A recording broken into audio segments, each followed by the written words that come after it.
Bapak, Ibu, dan Saudara yang terkasih dalam Tuhan Yesus Kristus, puji nama Tuhan. Kami menyapa Bapak Ibu dari studio GKNF. Kami berharap Bapak Ibu dalam keadaan sehat, dalam kemurahan, sejahtera, dan juga sukacita di hari yang baru ini.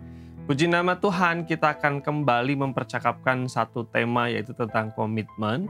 Rasul Paulus dalam salah satu firman Tuhan, dia menggambarkan komitmen itu seperti sebuah pertandingan. Jadi komitmen sama dengan pertandingan.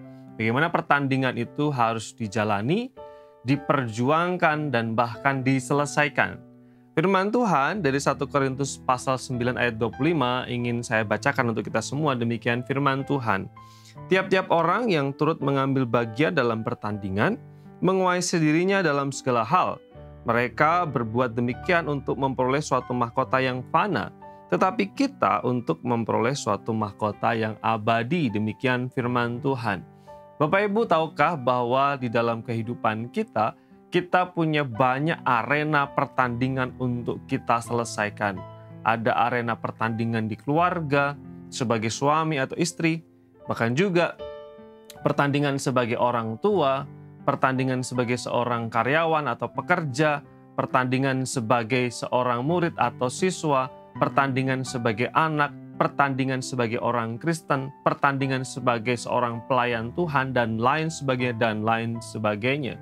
Kadangkala ketika kita bertanding dengan perjuangan-perjuangan di dalam setiap arena itu, kita mengalami situasi di mana kita putus asa, kita lelah, kemudian kita mempertanyakan alasan mengapa kita di situ. Kenapa saya di sini? Kenapa keputusan ini yang saya ambil? Khususnya dalam situasi-situasi krisis, misalnya di arena pertandingan keluarga kita.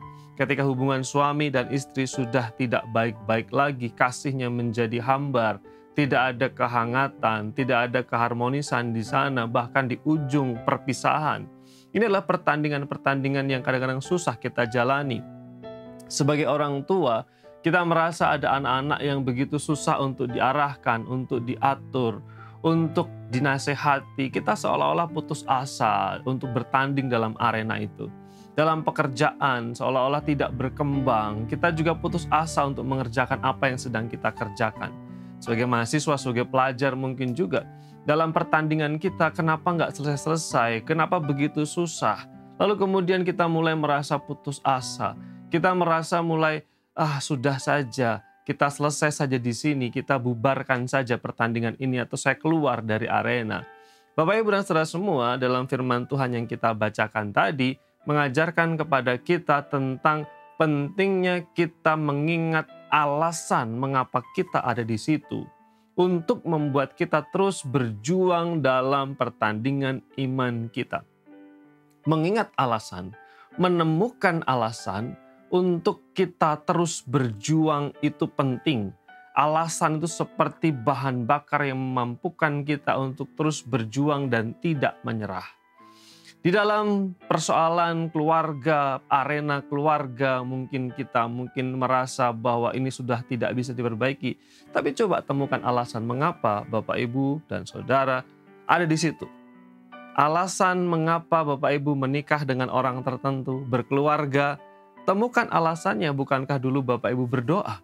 Bukankah dulu Bapak Ibu memutuskan sendiri untuk menikahi orang yang Bapak Ibu pilih dan juga cintai?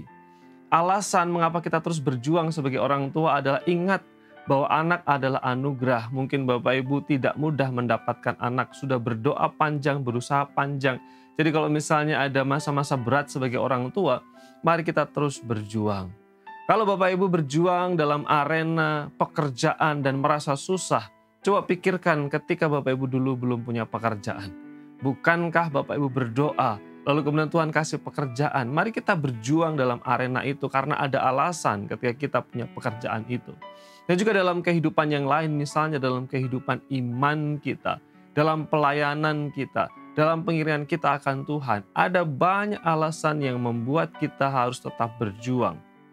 Alasan ini, nilai ini yang memampukan kita untuk terus berjuang dan berkomitmen. Coba perhatikan ketika kita mulai lelah, lemah untuk berkomitmen, coba pikirkan, kenapa saya di sini? Kenapa saya di medan laga ini? Maka alasan itu akan membuat kita terus punya semangat berjuang meskipun sulit, kita maju meskipun susah, kita terus berusaha meskipun tidak mudah. Mari kita berdoa Bapak Ibu. Tuhan, terima kasih untuk sabda dan kebenaran-Mu. Kami bersyukur untuk renungan di hari yang baru ini. Pertolongan dan anugerah-Mu kiranya atas kami untuk terus berjuang menuntaskan tanggung jawab dan pertandingan iman kami dalam arena kami masing-masing. Terima kasih Tuhan, dalam nama Yesus kami berdoa. Amin.